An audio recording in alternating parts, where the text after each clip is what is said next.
scooter il est prêt, le plein d'essence est fait. Je me mets en ligne. C'est juste un clic. Denis a fait ses premières virées comme livreur il y a 15 ans. Mais ces dernières années, son métier a radicalement changé. Tout passe désormais par le smartphone et l'application de son nouvel employeur, Uber Eats. On est géolocalisé sur la carte. Voilà, il faut attendre. C'est long, c'est feu, c'est long. Alors, c'est le collègue qui me salue. Le principe est simple. Le client passe commande, l'application identifie le livreur le plus proche du restaurant, à lui alors d'être réactif. Vous avez 1 minute pour réagir, pour cliquer d'accepter. Et si vous ne réagissez pas, notre livreur peut potentiellement l'avoir s'il est dans la même zone géographique que vous. Mais bien sûr que ça nous met en danger, c'est une évidence. Ça ne met pas seulement moi en danger, ça met en danger tout le monde.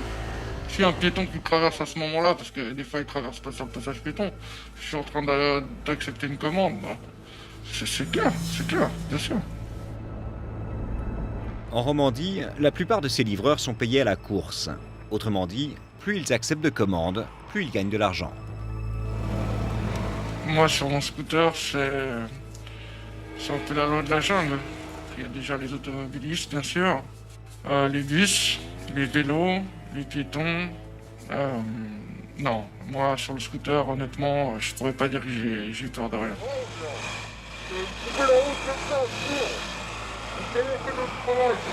Des fois, c'est ridicule, parce qu'il y a des courses qui peuvent rapporter 7 francs, 6 francs.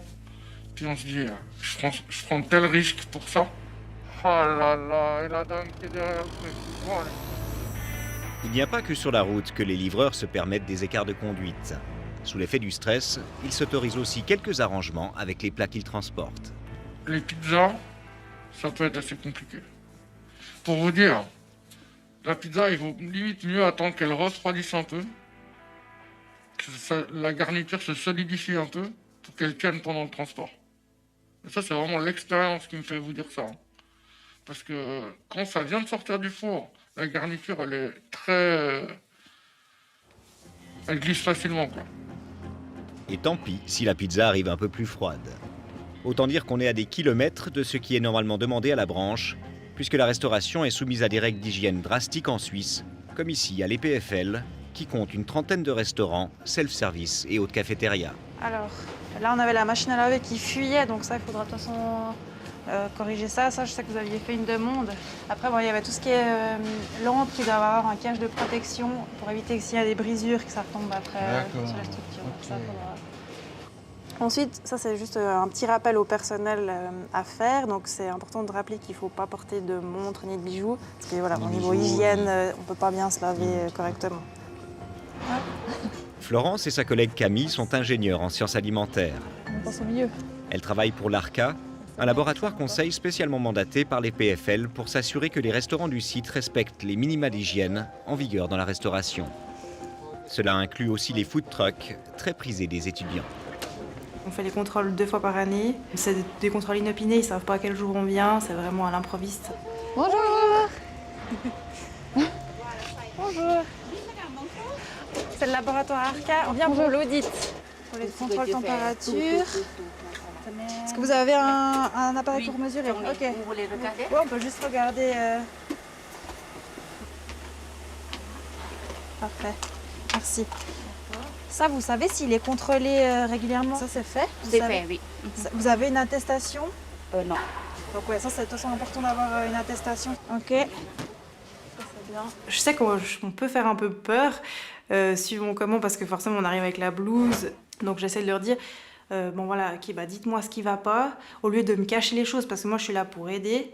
Donc en principe ça se passe plutôt bien et les gens sont plutôt ouverts.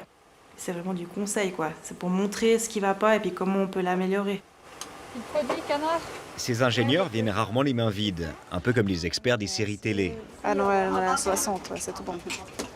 Ça c'est bon. Dans leur besace, il y a tout le kit nécessaire pour traquer les bactéries, thermomètre, écouvillon, boîte de pétri, sachet de prélèvement, même les mains du personnel y passent.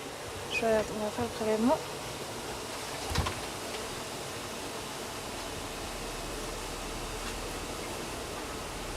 C'est du pad thai. avec des crevettes. Du côté des livraisons à domicile, c'est un peu plus la jungle. Les autorités chargées de contrôler l'hygiène ont été prises de court par l'explosion de la demande à cause du Covid, et chaque livreur gère jusqu'ici la propreté de son sac, un peu comme il l'entend. Moi, ça m'est déjà arrivé des boissons renversées, des soupes renversées. Je veux dire, sur une échelle de entre 1000 et 1500 commandes que j'ai pu livrer, je suis pas parfait, hein. Ça m'est déjà arrivé, forcément. Les sociétés de livraison pour lesquelles vous travaillez, elles contrôlent des fois l'hygiène des sacs? Moi, personnellement, ça m'est jamais arrivé. Quand on ouvre l'application pour livrer, par contre, il y a 4 points à cocher avant de pouvoir commencer à livrer. Je porte un masque, j'ai désinfecté mon matériel. Oui, tellement je les coche machinalement que je sais même pas les 2 autres. Mais c'est l'application qui nous le demande, c'est pas une personne. On a affaire à des robots, quoi. Il n'y a aucune consigne concernant le nettoyage des sacs. Pas de produits de nettoyage, rien, c'est pas fourni. C'est pas fourni, non. Voilà, bonjour. Bonjour. Merci beaucoup. Dans un appartement quelque part à Genève, nous avons donné rendez-vous à Camille, une des ingénieures du laboratoire Conseil, pour en savoir un peu plus. Des livreurs de plusieurs grandes plateformes de livraison actives en Romandie ont accepté de venir avec leurs sacs pour en contrôler l'hygiène. Par crainte de perdre leur emploi, certains ont renoncé à la dernière minute, mais la plupart ont relevé le défi, à condition de rester anonymes. Bon, là, on voit que s'il y a quelque chose qui se développe, ce ne serait pas étonnant en soi, parce qu'on voit déjà juste qu'il peut y avoir des germes qui se développent justement au vu de l'état de l'écouvillon. Le but de l'opération, déterminer le type de germes et de bactéries présentes dans les sacs et en quelle quantité. Cet ingénieur cherche en priorité des germes aérobimésophiles et des entérobactéries qui trahissent toutes deux l'hygiène générale d'un sac. L'ingénieur a aussi pris de quoi investiguer des bactéries plus pathogènes comme les staphylocoques, les Escherichia coli, les Listeria et les salmonelles. Ça doit faire bizarre de voir une scientifique faire des prélèvements dans votre sac. Ouais, je suis un peu anxieux, honnêtement, par rapport aux résultats. Parce que clairement, s'il y avait toutes les dispositions qui étaient prises, je serais beaucoup plus serein. Voilà, je suis curieux de voir les résultats malgré tout. Vous les nettoyez? Ben non. Pour être tout à fait honnête avec vous, non. Je peux vous garantir quand vous rentrez d'avoir fait ce travail, vous n'avez aucune envie de voir encore le sac et puis de le nettoyer. Voilà, ça fait partie du système précaire dans lequel on est en tant que livreur Uber. Puis au niveau de l'odeur, je vois rien de spécial non plus. Celui-là, il sentait quand même peut-être un peu plus fort que celui-ci. Ouais, alors celui-ci, il est bien plus sale. Surtout ici, au niveau de la jonction là. On va essayer, on va déjà prendre ici. Quand une soupe se renverse, vous la nettoyez comment? Ouais, c'est des feuilles comme ça, détachées de papier de ménage. J'ai pas de produit que je rajoute pour nettoyer, ça serait mentir de vous dire ça. Ça reste du nettoyage de surface. Alors pour moi, ils sont bons les trois.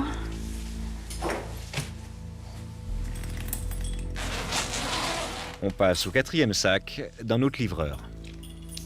Vous l'avez depuis quand, ce sac? Un mois? Et puis vous le nettoyez? Non, je nettoie pas. Bonjour. Mustapha est notre 3e livreur. C'est le sac, merci beaucoup. Il y a 30-40% des commandes qui renversent dans ce sac, donc il ne tient pas la nourriture droite. Et par rapport à les restaurants, des fois, ils ne fournissent pas le bon emballage. Et du coup, on a toujours des nourritures qui renversent dans les sacs. Et ça sent un peu le renfermé. Comme s'ils n'étaient jamais trop aérés ou bien nettoyés, quoi. Pour nettoyer un sac tous les soirs, je crois que c'est un budget. Et plus qu'on est payé comme le plus bas, plus qu'on doit investir pour l'essence, on doit investir pour le service de véhicules qu'on doit travailler avec, on doit investir des produits qu'on doit nettoyer nos sacs pour les désinfecter. Nous, les livreurs, c'est comme des esclaves. Rares sont les livreurs rencontrés dont le niveau atteint les 3000 francs par mois. Et encore, c'est pour un plein temps, 7 jours sur 7 derrière le guidon. Bonjour. Le dernier livreur à soumettre son sac se présente comme un bon élève. C'est en tout cas le plus exigeant avec l'entretien du sac. C'est que j'ai déjà des connaissances qui travaillent dans ce domaine-là par rapport au nettoyage et tout. Je leur ai demandé qu'ils me passaient quand même un peu le produit pour faire le boulot correctement. C'est un produit exprès pour nettoyer les bactéries et tout. Une fois par semaine, je le nettoie bien. Je le laisse par contre le sac ouvert tout le temps quand je travaille pas. Comme ça aère, il n'y a pas les odeurs dedans et puis voilà. Vous seriez étonné qu'on trouve des bactéries à l'intérieur de votre sac? Je serais quand même, oui, honnêtement, je serais quand même un peu étonné. Comme ça paraît un peu moins fort au niveau de l'odeur. C'est plus des petites poussières, des petites choses qu'on retrouve. L'analyse en laboratoire, au siège de l'ARCA à Moudon, va durer 3 jours, le temps de laisser incuber les prélèvements.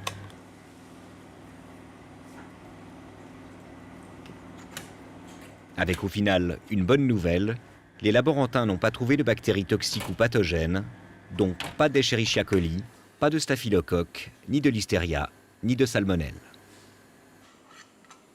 En revanche, du côté des germes et des entérobactéries, le constat est moins rose, il est même sans appel.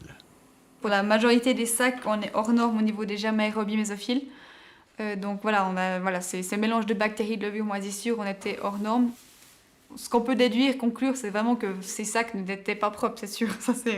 Au moins, on ne peut pas se tromper là-dessus, quoi. Chaque colonie est ici répertoriée à la main. Concrètement, dans une seule colonie, on trouve plusieurs millions de bactéries. Or, celles-ci étaient si nombreuses dans les sacs des livreurs que les laborantines ont fini par arrêter de les compter. J'ai aussi été surprise qu'il y a un des sacs, en fait, celui qui était censé être le plus nettoyé. Donc, c'était une des dernières personnes qu'on avait vues. C'est un qui a le plus de germes. C'est ça le problème des bactéries, c'est que visuellement on va se dire le sac c'était le plus propre, celui-ci on va le regarder, tac, parfait, il sent pas très fort, il est beau, etc. Puis en fait avec les analyses, c'est ici qu'on a trouvé le plus de bactéries. Des bactéries, le patron du laboratoire en a vu beaucoup dans ses 35 ans de carrière. Pour lui, ce constat sur les sacs a quelque chose d'aberrant. Ça ne devrait pas arriver parce que c'est quand même hyper simple de désinfecter un système de transport, que ce soit un sac, de le désinfecter, de l'entretenir, même de le changer. Vu ce qu'on exige en amont au niveau de la production, au niveau du matériel, d'un système de transport, franchement, c'est pas compliqué. Il faut juste s'en donner les moyens. Voilà, là on est typiquement dans une situation où il n'y a pas de commande, donc on est en attente. Voilà, la ville de Lausanne nous a mis des bancs à disposition. Ils sont pas chauffants. Donc voilà, j'ai pu mettre... j'ai une commande. Voilà, je vais me mettre en route pour aller chercher cette commande.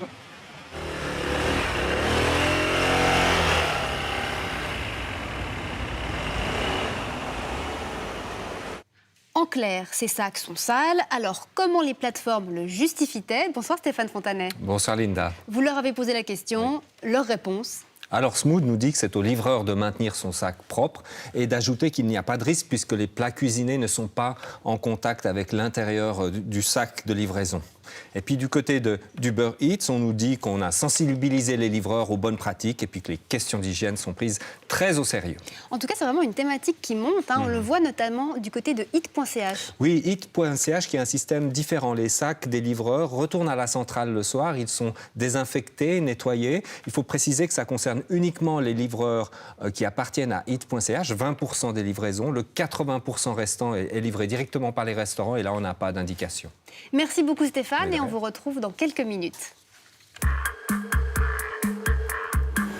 Les coursiers, eux, font le lien entre leurs conditions de travail et cette hygiène défaillante. Bonsoir Umberto Bandiera. Bonsoir. Syndicaliste, vous défendez les conditions de travail de ces livreurs. Comment est-ce que vous réagissez à ce reportage ? Tout d'abord, bravo à qui l'a réalisé parce qu'il montre bien la réalité vécue par des milliers de personnes aujourd'hui en Suisse qui pratiquent ce métier. C'est une réaction d'un côté d'espoir pour les améliorations qu'on peut encore apporter à ces conditions et un peu de déception pour les obligations non respectées par certaines entreprises. Alors à Genève, c'est un peu particulier puisque ces plateformes sont vraiment considérées comme les employeurs de ces livreurs. Quand on parle de ces questions d'hygiène, de sacs, de gestes barrières anti-Covid, qu'est-ce que ça change ? Ça change beaucoup. Pouvoir définir ses collaborateurs comme des vrais salariés, c'est absolument fondamental pour rétablir un minimum de droits dans les relations entre les clients, ces plateformes et les collaborateurs.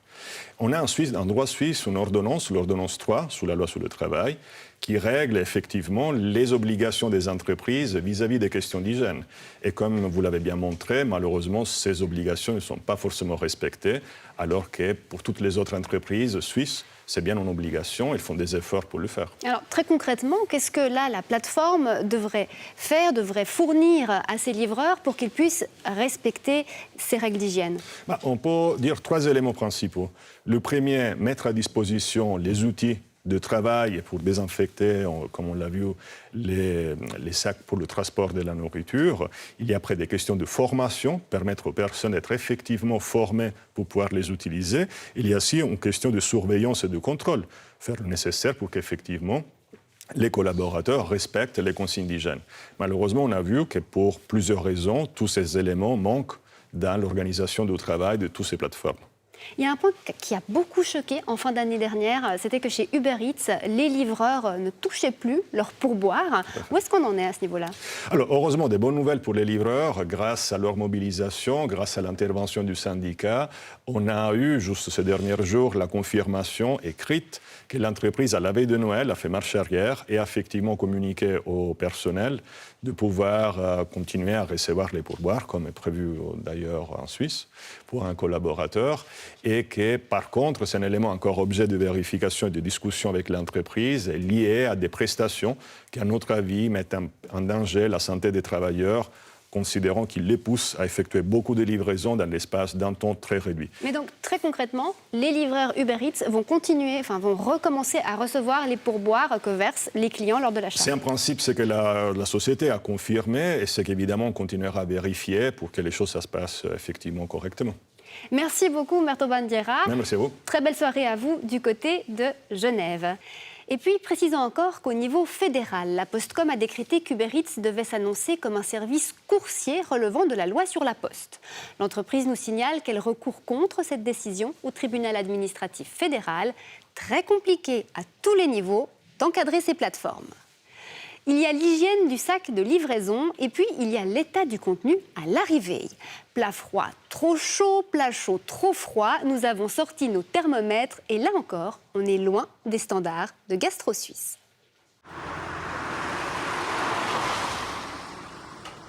C'est le branle-bas de combat à la Pinte Vaudoise, près de Lausanne. Il est 10h30 du matin et en période étrange de Covid, le restaurant ne fait plus que des plats à l'emporter, notamment pour les écoles de la région. Donc du coup, ça, t'as les box déjà pour ça ou bien ? Voilà, comme ça, vous pouvez monter le froid et puis on peut charger dans les box. Voilà. Gaël Brandy est chef de cuisine ici depuis une quinzaine d'années. La maîtrise de la température, c'est son défi quotidien. On prend une prise de température au moment où ça sort du four. Et puis ensuite, il y a une prise de température au moment où on livre chez le client. On prend la température avec le client pour contrôler si on livre aussi à la bonne température. Donc 2 prises de température au moment où on va mettre dans les box et puis au moment où on va les sortir des box. Je pense qu'il est important quand même d'avoir ce niveau d'exigence pour garantir la qualité et surtout la sécurité pour le consommateur. Parce que je pense que c'est assez grave d'avoir des interruptions de la chaîne du froid à la fois dans la température froide que dans la température chaude.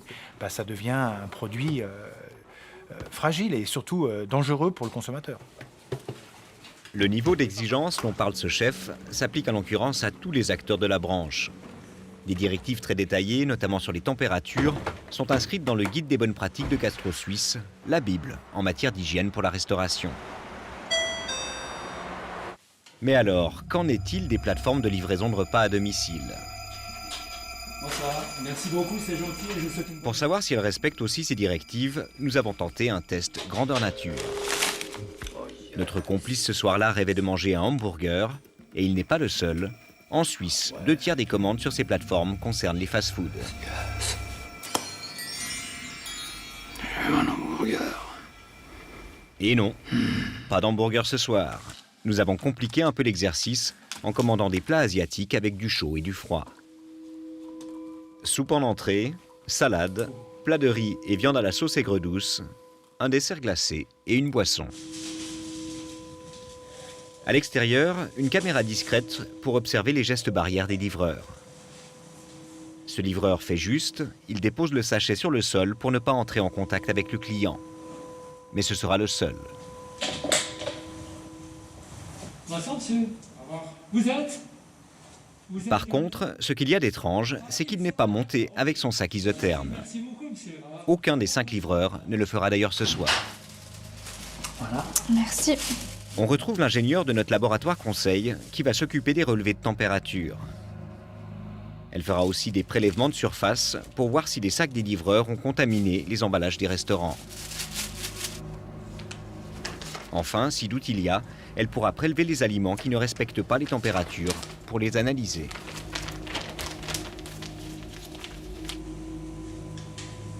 C'est parti, il est un peu plus de 20 h, notre expérience commence. Ce premier livreur de chez Smooth a le masque sur le menton, pas de sac isotherme, et il remet les sachets main à main. C'est à vous? C'est ma commande, oui? Ouais. Ah, 2 paquets en plus, c'est super. Merci, bonne soirée, monsieur. Au revoir, merci. Bon point de cette livraison, le restaurant a mis les aliments chauds dans un sac et les aliments froids dans un autre. 65, 5. 65, 5, ouais. Donc celui-là, on est bon. Les plats chauds, quand ils sont livrés, doivent être à 65 degrés au minimum. Je mets soupe. Ouais, ça monte, c'est bien ça. 74, 7. Pour les mets glacés, c'est moins 18 degrés. Le dessert, je suis haute. Je suis trop haute. J'avais 11,8. 11,8. 11,8, ouais. Bon, l'aspect, il a l'air bien. La salade, il n'a pas l'air flétri ou quoi que ce soit à cause de la chaleur. Par contre, la température est assez élevée. Je suis à 15,6 au plus bas. J'arrive pas à descendre plus bas. Et pour les crudités, c'est 5 degrés maximum. Quelle que soit la surface, plastique ou papier, on peut retrouver des traces de bactéries provenant du sac de livraison. Et ce, même si les trajets, comme dans notre cas, étaient courts, moins de 30 minutes en moyenne. Deuxième livraison, à travers la plateforme eat.ch. Donc déjà, premier constat, ils nous ont mis autant le chaud que le froid dans le même sac. Pour faire court, les températures de 4 plats sur 5 ne sont ici pas conformes. C'est peut-être à cause des 22 minutes de retard sur l'heure annoncée lors de la commande. Au plus haut, j'étais à 41,2. Là, on a quand même pas mal de degrés en moins. Et ce n'est pas beaucoup mieux côté dessert ou salade. Salade, ça devrait être à 5 degrés. 17,9. Oui. Donc là, on est aussi largement dessus. Trop d'écart, cette salade part aussi pour analyse. Bien meilleur score côté température pour notre troisième commande, passée à travers Hub Delivery. Livré à la main. En revanche, La sauce qui coule. Après, ils sont pas très hermétiques. Voilà, celui-là encore moins.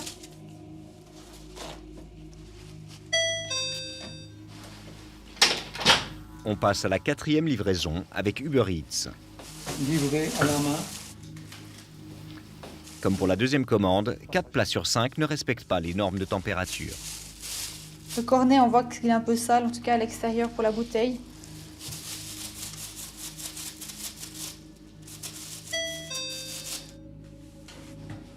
Et enfin, on passe à la 5e commande, la dernière, livrée à notre surprise dans un panier en osier. Bonjour monsieur. Alors, ouais, ok. Oui. C'est un mode de livraison peut-être écologique, mais pas très commode à réceptionner pour le client. La commande vient d'un restaurant à Vernier qui a son propre service de livraison. Le petit potage, d'accord. D'accord, riz poulet, parfait. Puis si c'est dans un panier en osier, il n'y a absolument rien qui peut conserver la température. Donc en fait, en gros, entre la commande et ici, ça a eu le temps de chuter puisqu'il n'y a rien qui a pu le maintenir au chaud. Donc là, les sushis, on est à 11,2, ça fait vraiment haut. Et après, je trouve qu'ils sentent fort, ces poissons. Au final, les prélèvements de Camille permettront 3 jours plus tard de découvrir des germes aérobinésophiles et même des entérobactéries sur 2 sachets analysés. C'est ce qu'on appelle des cas de contamination croisée, autrement dit, des cas où le manque d'hygiène des sacs des livreurs a pu contaminer les emballages de nourriture. Le consommateur, lui, va prendre les sachets, va peut-être avoir une petite contamination croisée au niveau des mains, mais ça sera toujours très léger, donc il ne peut pas, lui, se contaminer avec ça. Donc au niveau de la quantité qu'on a trouvée, puis les germes qu'on a trouvés, normalement, il n'y a pas de problème, voilà, c'est pas dangereux pour la santé. Pour les sushis, en revanche, le cas est plus problématique. La présence de germes était 4 fois supérieure aux normes. Tout dépend de la période de l'année. Il peut faire très chaud à l'extérieur et on va livrer des produits comme par exemple des sushis qui vont se retrouver à une température de 20 degrés pendant un moment. Ça représente un risque. Voilà, donc je viens de livrer la livraison. Donc elle nous a rapporté, elle m'a rapporté 9,94 €, c'est pas si mal, comme il y a eu un certain nombre de kilomètres. Et entre-temps, j'en ai une nouvelle pour un autre restaurant. Savoir si ces plateformes jouent avec le feu, tant qu'il n'y a pas de problème. Elles ne jouent pas avec le feu, le jour où il y a un problème, on met tout, mais c'est donc tout système, on met tout le système en doute, quoi. On doit agir, on ne peut pas attendre qu'il y ait un accident avant d'agir, c'est trop tard. Puis ça ne serait pas compris, même par les consommateurs, ça ne serait pas compris. On tient ce stress pendant combien d'années? Voilà, je ne me donne pas plus que 10 ans à faire ça, hein. Ça c'est clair. Alors maintenant, il faut que je regarde. Là, je ne peux pas aller par là. Bon, ça c'est pas réglementaire non plus, hein. On vous retrouve, Stéphane Fontanet. Alors, on le voit, ces livraisons arrivent parfois dans un état approximatif. Vous nous résumez brièvement la situation, d'abord au niveau des gestes barrières anti-Covid. Qui est dans les clous? Alors, Hit est dans les clous. On voit dans le reportage, le livreur pose le paquet devant la porte et puis il recule. Les 4 autres ne le font pas. Ils donnent le paquet de la main à la main. Il s'agit d'Uber Eats, Ital China, Hop Delivery et Smooth. Ital China, qui est un restaurant genevois, donc il y a son propre système de livraison qu'on a aussi testé. Est-ce qu'on reçoit effectivement ce qu'on a commandé? Dans la majorité des cas, oui. On a juste Hop Delivery qui se trompe sur la livraison. Ils expliquent, ben oui, c'est le coup de feu. Il y a beaucoup de gens qui commandent. Ça peut arriver qu'un restaurant se trompe dans la commande. On peut appeler pour faire corriger le tir, si jamais. Finalement, le plus gros problème, il se situe au niveau de la température. Oui, parce que sur toutes ces livraisons, on a 2, 3, 4 produits sur 5 qui ne sont pas aux bonnes températures, soit qu'ils soient trop froids, soit qu'ils soient trop chauds pour des produits qui sont censés être froids. Alors là encore, vous avez interpellé les plateformes. Qu'est-ce qu'elles vous répondent ? Alors, elles répondent toutes que pour la température, elles séparent le chaud du froid. Elles mettent les choses dans des boîtes isothermes. Et il faut préciser qu'il est difficile de savoir où est la responsabilité entre le restaurant qui fait la préparation un peu trop tôt, la livraison qui attend en route ou les boîtes qui n'isolent pas bien le produit. Sur ce plateau, le plaisir d'accueillir aussi Patrick Eder, le chimiste cantonal genevois. Bonsoir. Bonsoir. Merci d'avoir accepté notre invitation. Patrick Eder, franchement, Des sacs sales, des sushis à 12 degrés, des plats chauds, 20 degrés trop froids. Est-ce que c'est acceptable ? Non, clairement, certains de ces résultats ne sont pas très acceptables. Nos exigences, elles vont bien au-delà de ce qu'on a pu voir. Et je dirais que même certains commentaires des livreurs étaient assez édifiants dans la manière dont ils ont de nettoyer les sacs, de prendre en charge les denrées. Après, si on différencie un petit peu, les sacs, c'est clair, ils doivent être propres, mais on ne parle pas de sacs stériles. Donc les tests qui ont été menés sont des tests qui sont menés généralement sur des entreprises de production, pour des surfaces où ils sont en contact direct avec les denrées alimentaires. Parce que quand on voit le reportage, on a vraiment l'impression que par rapport aux restaurants, à la sévérité envers les restaurants, il y a 2 poids 2 mesures. Oui, mais le restaurant, lui, on est dans la production. Encore une fois, là, on manipule les denrées alimentaires, on est en contact direct. Lors de la livraison, les denrées sont protégées et c'est vrai que le sac, s'il doit être propre, le risque en fait pour l'aliment qui est dedans, c'est un risque qui est minime, voire inexistant. Si les barquettes sont bien fermées, bien scellées, ce qu'on exige, qui sont encore mis dans un sac papier, la plupart du temps agrafé, là, il n'y a aucun contact avec le produit et donc le risque de contamination, là, il est inexistant. Mais point de vue température, là, on est en hiver, si on se retrouve en été à 35 degrés avec des sushis dans un emballage non isotherme, qu'est-ce qui se passe? Là, clairement, pour les températures, alors nous, on exige que les températures, soit la chaîne du froid, soit la chaîne du chaud, soient respectées. Ça, c'est une exigence du guide de bonne pratique de la restauration et de l'hôtellerie. C'est quelque chose qu'on exige. Que ce soit séparé aussi, le chaud et froid. Le risque, après, il dépendra... C'est toujours un couple entre la température et la durée. Parce que la prolifération, elle va jouer sur le temps. Donc, la livraison étant un temps en général court, une livraison moyenne, c'est à peu près un quart d'heure maximum. Je veux dire, là, le risque de prolifération bactérienne est assez faible. Ce qui est surprenant quand même, Patrick Eder, c'est que vous n'avez jamais effectué de contrôle sur ces livraisons. Pour quelle raison? Alors, tout simplement parce que c'est un phénomène qui est quand même relativement nouveau. On a vu une explosion de ces livraisons avec le Covid et avec, on va dire, le nombre de restaurants qui se sont mis à faire de la vente à l'emporter. Mais c'est un phénomène quand même relativement nouveau. Et dans la situation qu'on a connue, nous, on s'est surtout axé sur la production dans un premier temps. Donc, on a fait plus de contrôles chez les restaurateurs qui font du take-away que chez les livreurs proprement dit. Pas du tout de contrôle à ce jour sur les livreurs. Est-ce que vous allez vous y mettre? Oui, tout à fait. C'est prévu cette année. On avait prévu aussi l'année dernière, on l'a reporté en raison du Covid. Donc là, on a prévu des contrôles cette année. Il faut savoir que pour nous, ça demande une logistique aussi particulière parce qu'on a besoin de l'appui de la police pour faire ce genre de contrôle. On ne peut pas arrêter les gens dans la rue comme ça. Donc on doit organiser ça particulièrement, mais c'est quelque chose qu'on va vérifier cette année. Et on va vérifier tous ces points, et plus un certain nombre d'autres. Par exemple, que les gens se soient annoncés, parce que tous ces livreurs ou toutes ces entreprises doivent s'annoncer chez leur chimiste cantonal, que, évidemment, les températures, les séparations, la protection des denrées, voire aussi un aspect que vous n'avez pas regardé, la traçabilité. Est-ce qu'il y a des informations sur les allergènes? Est-ce que ces informations, elles étaient complètement disponibles sur le site de commande ou pas?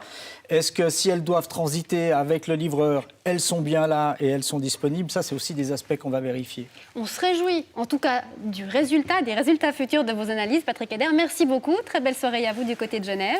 Merci. Merci à vous aussi, Stéphane. Très bonne soirée. Bonne soirée. Et vous retrouverez bien sûr l'entier du test que nous avons conduit sur notre site abe.ch. Juste un détail encore, maintenir une température élevée dans un sac, ce n'est pas sorcier.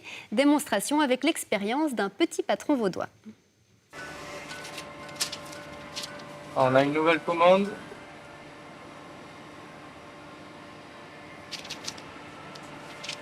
Je vous laisse la préparer. Robin Derderian, ingénieur commercial basé à Crissier, s'est creusé la tête pendant un moment avant de trouver un remède à ses problèmes de température. Quand il faisait appel aux plateformes de livraison traditionnelles, ses sandwichs chauds arrivaient souvent froids chez des clients mécontents. Il s'est alors tourné vers les États-Unis pour trouver des batteries d'un type un peu particulier. Tous ces sacs sont désormais préchauffés sur secteur. Confier à l'extérieur des livraisons, c'est péjorer un petit peu la qualité. L'argent qui aurait été injecté dans une plateforme tierce, nous avons préféré l'injecter dans la qualité en augmentant peut-être nos coûts de structure. Je vais faire un Pepsi aussi, je le mets Les livreurs n'ont qu'à rebrancher la prise de charge sur leur véhicule, que ce soit une voiture, un scooter ou une trottinette. Un jeu d'enfant. Les frais de livraison dépendent du kilométrage. Ils ne sont pas vraiment plus élevés qu'ailleurs. Nos sacs, ils montent à une température de 85 degrés. On estime que cette température de 85 degrés, elle reste constante pendant 30 minutes. Et ensuite, elle descend aux alentours de 60 degrés, qui reste encore convenable pendant encore 30 minutes. Donc on estime qu'on pourrait faire des livraisons jusqu'à 1 heure en maintenant la chaleur initiale du sandwich qui sort de notre restaurant. Chaud ou froid, tout cela est bien sûr emballé dans du plastique à usage unique. Et ça énerve Leïla Rely, notre chroniqueuse.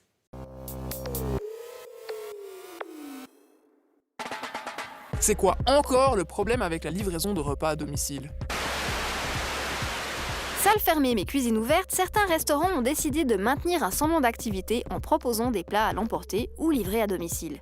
Ça permet de limiter les pertes financières et alimentaires en écoulant une partie des stocks de nourriture réalisés à l'époque où on imaginait que les restos allaient rouvrir pour de bon, et puis ça donne la possibilité à la population de soutenir le secteur de la restauration et de se faire un peu plaisir, sans passer des heures à essayer de cuisiner soi-même, souvent sans grand succès, tout le monde n'a pas l'âme d'un Girardet. Si tu ne peux pas aller au resto, le resto vient à toi, c'est ça ?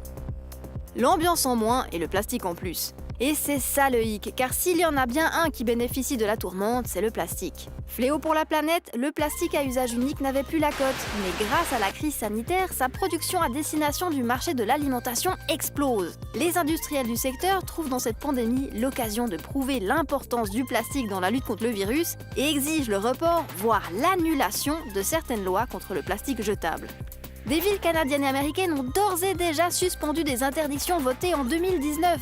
Au train où ça va, on est à 2 doigts d'annoncer qu'emballer les petits pois individuellement permet de sauver des vies. Tu peux rigoler, mais plastique rime quand même avec hygiénique. Que nenni! D'après plusieurs études publiées par la revue scientifique médicale The Lancet, le plastique serait l'une des matières sur laquelle le virus vivrait le plus longtemps, soit 3 à 9 jours, contre 12 heures sur du tissu et 24 heures sur du carton. Pour ce qui est de notre alimentation, les contenants réutilisables lavés régulièrement ne sont donc pas plus dangereux que le jetable, bien au contraire. C'est bien joli, mais on va me le livrer comment, mon tofu au curry ? Avec le boom des commandes de nourriture, certains services de livraison ont décidé spontanément de limiter leur impact écologique en proposant des boîtes consignées.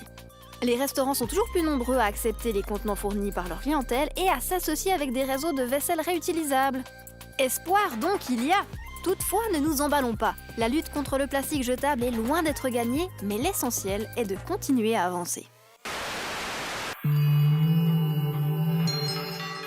Voilà, vous êtes informés, à vous de choisir. Pour terminer cette émission, nous allons parler d'une livraison d'un autre genre, une livraison de meubles. Catherine et Bertrand se sont offerts le canapé de leurs rêves, ils y ont laissé leur porte. Le récit de Lison Méric. Pas besoin d'être millionnaire pour s'offrir un produit d'excellence fait main en Italie. On sortait du premier confinement. En plus, Catherine, c'est son année de retraite. Il n'y a pas eu de célébration pour la retraite. Donc, il y avait quelques frustrations ou un mal-être qui était là. Je me suis dit, voilà, pour évacuer tout ça, on se fait plaisir, on change le canapé. A authentica qualità. Et voilà. On avait vu la pub, artisanat italien, cuir. Nous, ça nous a flashé. Ouais. On s'est dit, voilà, ce sont des gens qui savent travailler le cuir. Le vendeur avait un joli tablier en cuir. Le vendeur était quelqu'un de très concerné par justement ce côté italien, ce côté joli produit, bien travaillé. Et puis, on a passé beaucoup de temps à discuter avec lui. Et c'est vrai qu'il a été très convaincant. On s'est dit, voilà, on est en train d'acheter vraiment le produit que l'on recherche. Le choix de Catherine et Bertrand Cougler se porte sur un majestueux canapé en cuir, muni de 2 assises réglables, un modèle d'exposition soldé à prix imbattable, 1800 francs, livraison comprise. Charmés, Catherine et Bertrand Cougler signent le contrat de vente. Il est fort possible que le vendeur nous ait signalé qu'effectivement le meuble n'était pas... pouvait peut-être poser des problèmes de dimension pour le rentrer. Je ne m'en rappelle absolument pas. On habite dans un appartement qui est aux normes très classiques. Je n'ai même pas imaginé qu'il était possible qu'un meuble comme ça ne puisse pas rentrer dans l'appartement. De fait, Bertrand Cougler a bel et bien signé une clause surprenante du contrat de vente, un engagement à ce que l'accès à l'appartement soit possible. Le client déclare que les accès au lieu de livraison sont de mesure suffisante pour permettre le passage du colis, compte tenu des dimensions et de son encombrement maximal.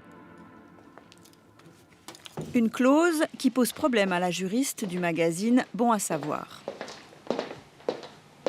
Juridiquement, rien à signaler. Il y a juste un petit point qui me chiffonne, c'est spécifié entre parenthèses que les mesures, les dimensions des meubles sont indicatives. C'est un peu contradictoire.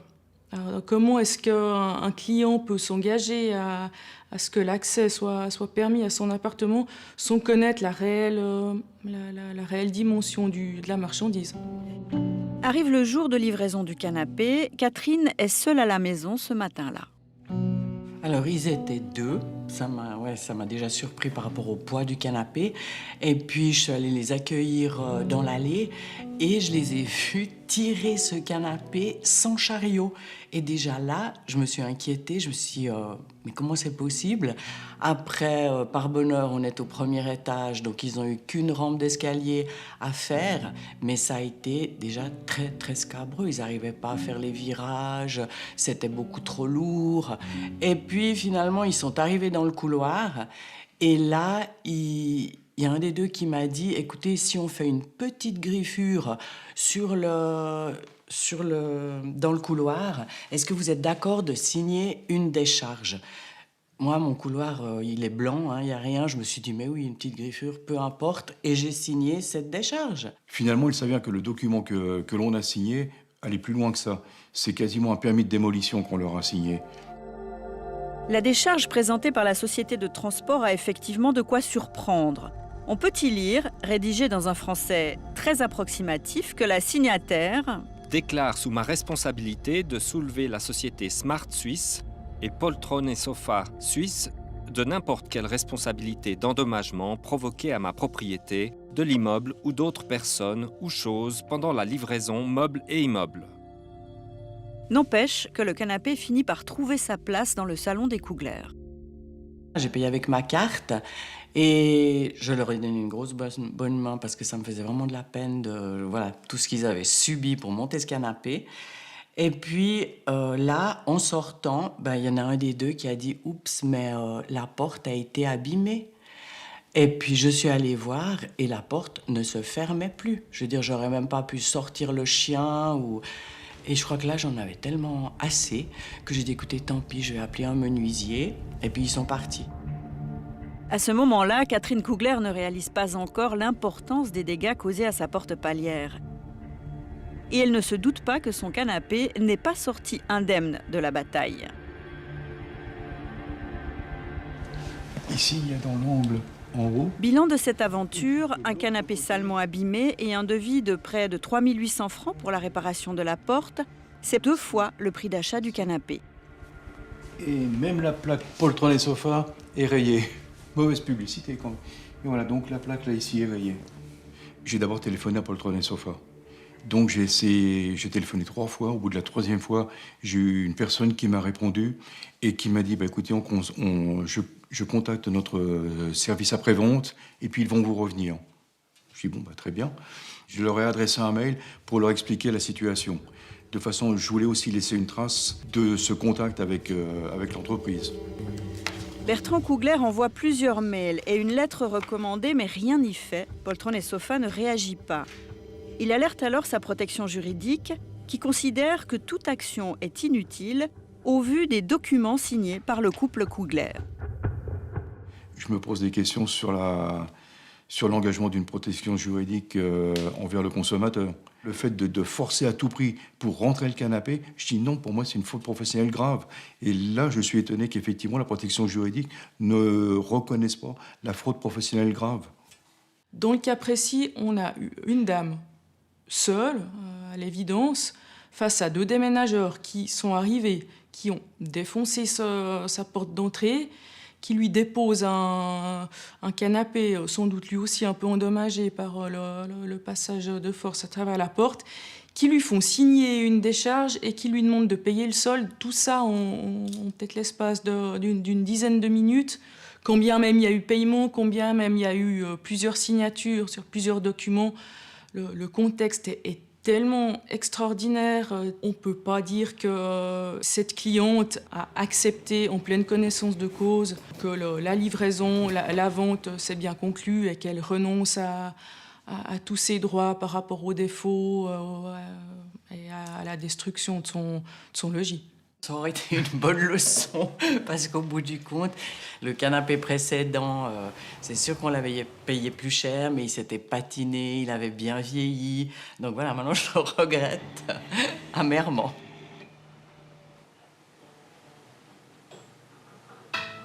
Surprise, juste après notre intervention, le fabricant italien s'est réveillé et a promis oralement au Kugler de prendre en charge la réparation des dégâts.